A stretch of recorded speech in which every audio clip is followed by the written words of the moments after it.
Settle down, outside.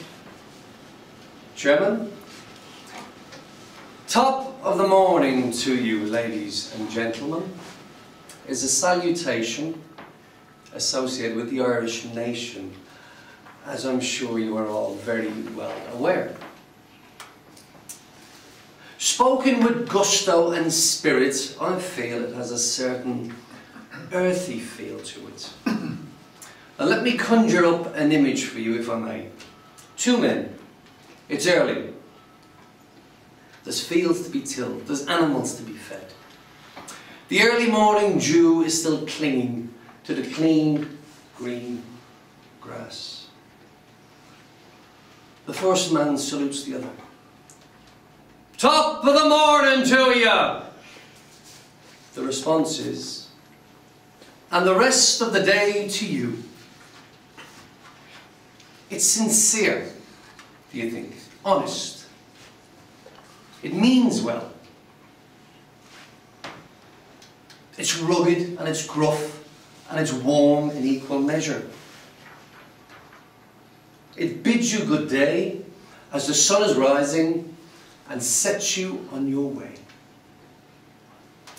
And sure, isn't it how all the Irish people greet each other every day?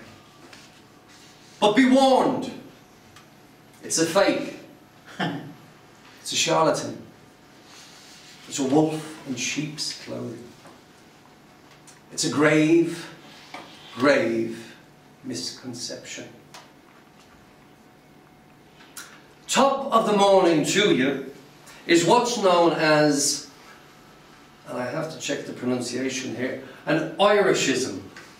Now, this is the culprit here, as you can all see. Now the first syllable is pronounced I, as in, Oi, you, get off the bike! Irishism. An Irishism is something popularly associated with stereotypes of Irishness, but which is never, ever used by Irish people themselves. Those of you who in the audience now are fans of that old Walt Disney film, Darby O'Gill and the Little People, may want to reach for your handkerchiefs now as I break the news. Ask any Irish person and they will inform you that they have never, ever, ever heard even one of their countrymen utter these 6 words. So would you like to know where the greeting comes from? Anyone? Yes. Okay. Would it surprise you to learn that top of the morning to you originated in England, of all places? Its use is recorded as far back as the 18th century. It shows up in a number of English novels. Would you believe Treasure Island? Does anybody know of an English poet called Henry Newbold? He wrote, and I quote, "So I laughed and felt quite well disposed to the youngster, and shouted out, 'The top of the morning to you,' and wished him good sport." It doesn't sound the same, does it? Okay.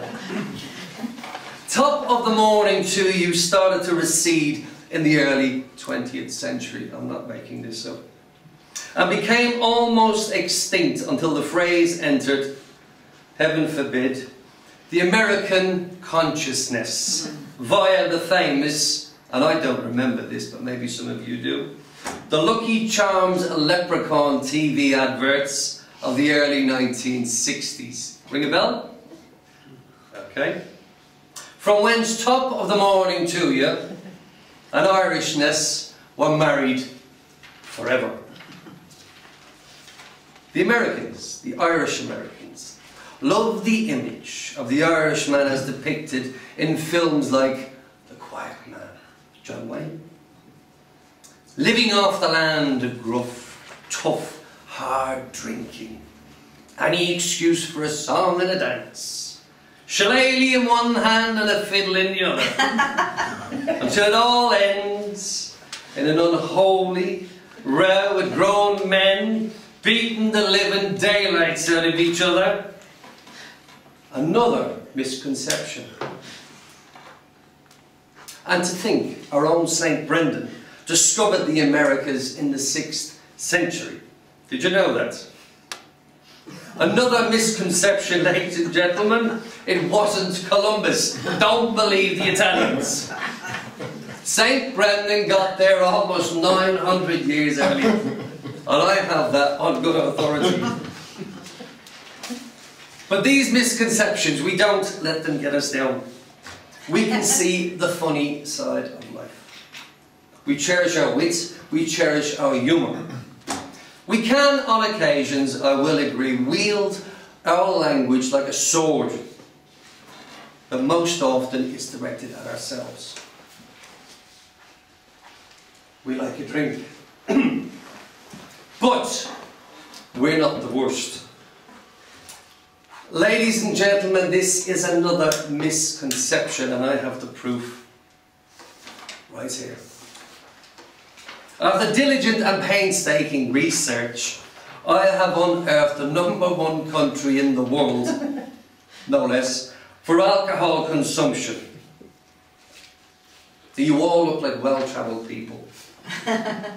Some of you look like proper globetrotters. And I'm sure on your travels you have met people of other nationalities. So would anybody like to hazard a guess as to the #1 country for alcohol consumption? Finland. Where? Finland. Finland. Belgium. Russia. Hold on. We have Finland here. Number 16, Tom. Russia. Russia. Doesn't make the list for some reason. Great Britain. England. Great Britain. England is lagging behind at number 9. Scotland. Scotland. Well, that's in United Kingdom, I think. Is that right? Yes. Ladies and gentlemen, the #1 country for alcohol consumption in the world, well, not the worst, is Luxembourg. While the United Kingdom languishes in 9th place, the Luxembourgians are having a rare old time. They are getting through 15.5 litres per capita. I don't know whether that's a week or a day. The United Kingdom is down on 11.2 litres. What about Ireland? Third. So we're there and there, but we're not the worst. So ladies and gentlemen, misconceptions. I hope I've shown how they can lead you down a path that's not true. Funny, definitely, but not true. But we can all see the funny side of it, and that's the way it is. Now I'd love to stop and rattle on some more about the Emerald Isle, but I've got an appointment with my parole officer. A couple of weeks ago, I was in a pub playing a gig, and I got rather drunk. And I hit somebody with the violin and the shillelagh, and we ended up rolling around the floor, beating the living daylights out of each other. Top of the morning to you.